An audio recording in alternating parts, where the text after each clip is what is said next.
Shalom saudaraku yang dikasihi Tuhan, senang sekali dapat menjumpai lagi Anda semuanya melalui tayangan berkat Tuhan hari ini.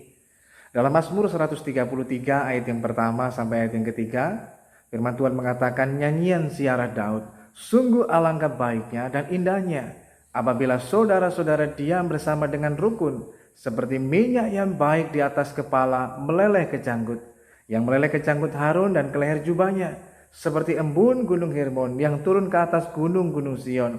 Sebab kesanalah Tuhan memerintahkan berkat kehidupan untuk selama-lamanya.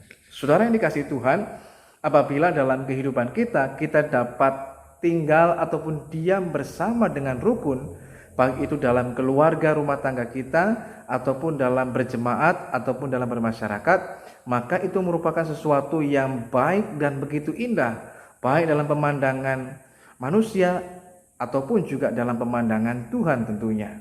Karena itu merupakan sesuatu hal yang berkenan dan menyenangkan hati Tuhan bila umatnya, bila kita semuanya dapat diam bersama dengan rukun satu dengan yang lainnya. Sehingga di dalamnya lah kemudian Tuhan akan memerintahkan berkat-Nya, kehidupan untuk selama-lamanya atas setiap kita. Hanya memang persoalannya untuk kemudian kita dapat diam bersama dengan rukun itu bukanlah hal yang mudah. Berbeda ketika kita hidup berjauhan antara orang tua dan anak, antara saudara bersaudara, kakak beradik, antara mungkin mertua dan menantu.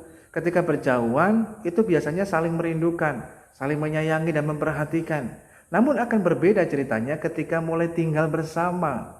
Nah, ketika tinggal bersama, berdekatan, maka ada hal yang tidak dapat dihindarkan, yaitu yang namanya gesekan, singgungan, atau perselisihan satu dengan yang lain. Terkadang bukan karena perkara-perkara yang besar, tapi seringkali juga mungkin karena hal-hal yang sepele, tapi bisa memicu terjadi yang namanya gesekan dan perselisihan. Mungkin karena ada perbedaan, mungkin karena ada egoisme, mungkin karena ada kesombongan, mungkin karena adanya ketidakjujuran atau dusta di antara kita. Itu akan merusak sebuah hubungan, kemudian juga ada iri hati dan lain sebagainya. Hanya persoalannya juga adalah kita seringkali kemudian lebih banyak orang, termasuk orang percaya di dalamnya, lebih banyak tergoda untuk kemudian mengambil solusi ataupun jalan keluar yang paling mudah, yang instan ataupun jalan pintas untuk kemudian menyelesaikan masalah yang ada dalam sebuah hubungan, dalam gesekan, ada perselisihan atau singgungan. Solusinya apa? Biasanya dengan keluar dari rumah, lari dari persoalan yang ada, ataupun dengan cara berpisah, ataupun bercerai. Saudaraku yang dikasihi Tuhan, itu semuanya bukanlah solusi yang benar dan tepat.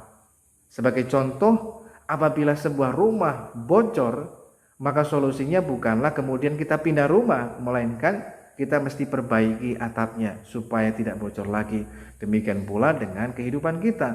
Bila terjadi perselisihan, perbedaan ataupun gesekan yang terjadi, solusinya bukanlah lari ataupun keluar ataupun pisah, tapi solusinya mesti diperbaiki lagi supaya hubungan itu menjadi lebih indah lagi di dalam Tuhan. Sehingga berkat anugerah Tuhan turun ke atas saudara sekalian. Tuhan memberkati.